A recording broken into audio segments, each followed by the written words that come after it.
황동현의 시선집중 3부 시작합니다. 황동현의 시선집중에서는요, 방송 중 청취자 여러분들의 다양한 의견들을 받고 있습니다. 의견을 주실 분들은 휴대전화 문자 메시지 샵 2626번으로 보내주시면 되고요. 짧은 글은 50원, 그리고 긴 글은 100원의 이용료가 들어갑니다. 이 농촌 생활 환경이 과거에 비해서 좀 많이 깨끗해졌다라고들 이야기를 하는데요. 하지만 여전히 폐 비닐이나 또 빈 농약병이 뒹굴고 장기간 방치되어 있는 경우들을 심심치 않게 볼 수 있습니다. 실제로 전남 지역 역시 영농 폐기물 수거에 힘쓰고는 있지만 수질이나 토양 오염 문제가 또 심각하게 2차적으로 발생하기 때문에 적극적으로 이런 문제를 좀 고민해야 될 시점이 오지 않았나 싶습니다. 전남 이 영농 폐기물의 실태 어느 정도 되고 또 얼마나 심각한지 이 부분을 어떻게 좀 해결해 나갈지 그 이야기를 좀 정리해 보겠습니다. 영산강 살리기 네트워크 김도영 사무처장 연결합니다. 안녕하세요, 처장님. 예, 안녕하세요. 네, 영농 폐기물이라고 이야기를 하는데 좀 더 구체적으로 이 영농 폐기물이 어떤 것들을 말하는 겁니까? 예, 영농 폐기물은 폐비닐 있지 않습니까? 네네. 농사 짓는 데서 검정색에 대한 폐비닐, 그 다음에 반사 비닐이라고 해가지고요, 과수원에서 주로 사용되고 부직포 같은 것을 거의 다 폐비닐이라고 하고요. 네네. 그 다음에 폐농약 용기라고 해가지고 유리병으로 된 거, 페트병으로 된 거, 아니면 농약 공지 이런 게 있고요. 또 네. 폐농기계가 있고, 그 다음에 폐농산물이 있습니다. 특히 폐농산물 같은 경우는 저희들이 영농 폐기물에 대한 부분 속에서 별로 다루지 않고 있는 부분인데요. 굉장히 심각한 부분이 있습니다. 네. 왜 있냐면, 네. 무안에 같은 경우는 무안천 옆에요, 양파를 무단으로 이렇게 하천에 버리는 부분이라든가, 또 저 고막온천 가면요, 네. 상 속에 그 잔디 부분들을 하천에 그렇게 버리고 소각하는 부분들.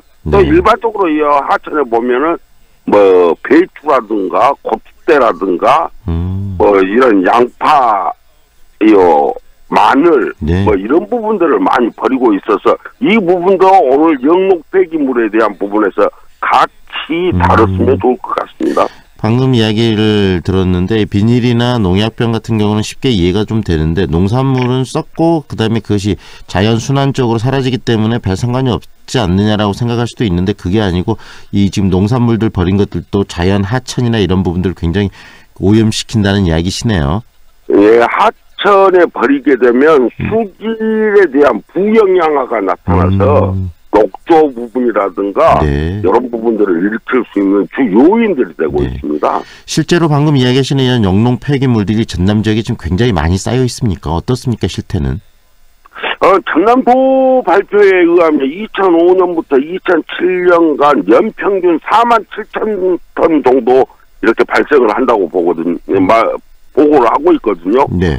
그런데 전국적인 부분 속에서는 7만 톤 정도 한다고 보고가 되고 있기 때문에 이 수치에 대한 부분들은 전남이 거의 영농 폐기물의 한 3분의 2 정도, 네. 이 정도 지금 현재 발생하고 있고, 뭐, 한 3만 톤 정도 네. 수거를 하고 한 1만 5천 톤 정도 네. 아직 미수거하는 이런 부분으로 나타나고 있다고 합니다.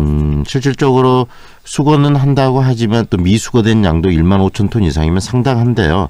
예. 뭐 언급은 좀 해주셨습니다. 이 뭐 부영양화나 이야기도 해주셨는데 좀 더 구체적으로 다시 한번 이 영농 폐기물들이 가져오는 문제점을 정리를 다시 한번 해보죠. 어떤 문제점들이 있습니까?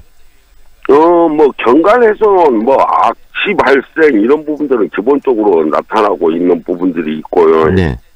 그 다음에 농약에 대한 아니면 비료에 대한 이런 부분들의 잔고량이 재고량들이 있었을 경우 네. 이것들이 토양이라든가 하천에 그대로 유입됨으로써 토양 같은 경우는 미생물 발생을 억제를 시킬 수 있는 부분들이 있습니다. 네. 그렇게 되다 보면은 종다양성들이 훼손될 수 있는 그런 부분들이고 하천으로 들어가게 되면 수질을 오염시킬 수 있는 이런 부분들이 있고요. 네. 그 다음에 그것을 소각을 하게 되면 다이옥신이 발생합니다.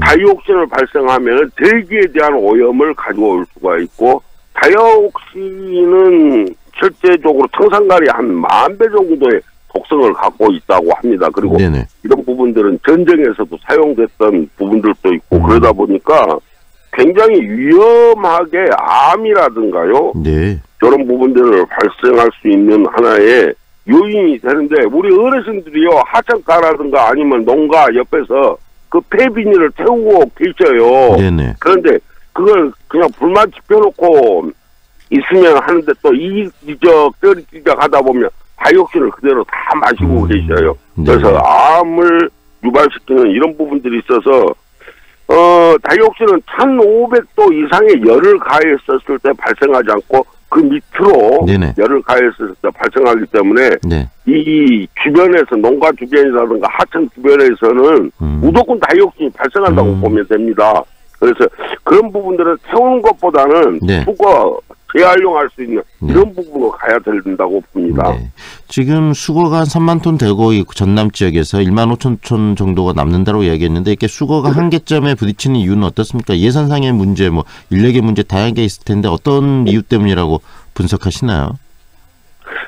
수거에 대한 부분은 체계에 대한 부분들을 좀 바꿔야 될 것 같아요. 네. 그러니까 지금 현재 뭐 집화장을 설치하고 있는 부분들이 집화장이 부족하다고 하고 있는데요. 네.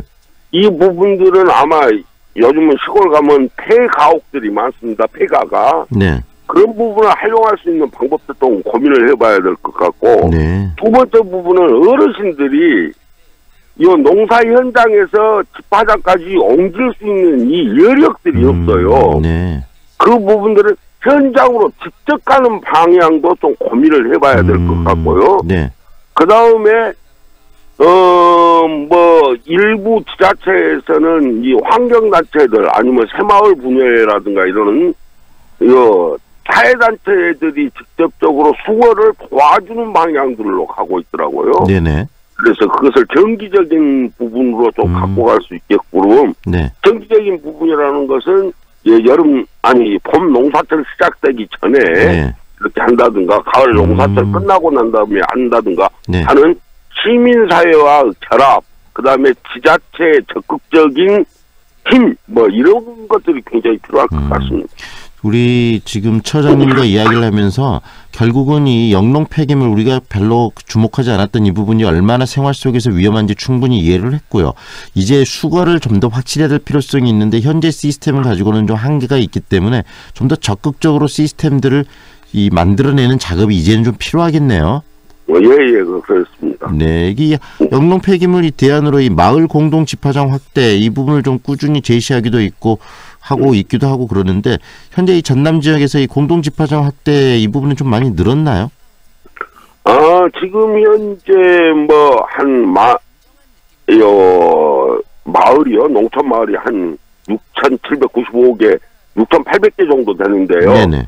거기에서 1,366고 그렇게 한 1,400개 정도밖에 지금 집화장이 없습니다. 그리고 네. 전남도는 2020년까지 뭐 한 400개 정도 더 이렇게 확대를 한다고 하는데 네. 실질적으로 보면은 한 25% 정도 네. 요 정도밖에 2020년까지도 마을 공동 집화장이 없는 그런 상태가 됩니다. 네. 그러다 보니까 뭐 시골 이제 좀 더 깊게 들어가다 보면은 상간 오지 쪽으로 들어가다 보니 거의 집화장이 없게 되다 보니까 네. 그 부분들을 마을까지 옮기고 또 있는 마을까지 옮긴다는 것이 굉장히 좀 어려운 특히 고령화되고 나이 드신 분들 입장에서는 굉장히 힘들기 때문에 아까 말하신 것처럼 직접적으로 이런 뭐 새마을 분야회나 이런 단체들이 이런 것을 일로 여기고 적극적으로 시스템화 시켜서 할 필요가 있다는 이야기 아니겠습니까? 예, 그렇습니다. 네. 앞으로 이 부분에 대한 관심이 굉장히 좀 많이 있어야 되지 않을까 하는 생각이 들고요. 오늘 이렇게 인터뷰해 주셔서 고맙습니다. 네, 감사합니다. 지금까지 영상강 살리기 네트워크 김도영 사무처장과 함께했습니다.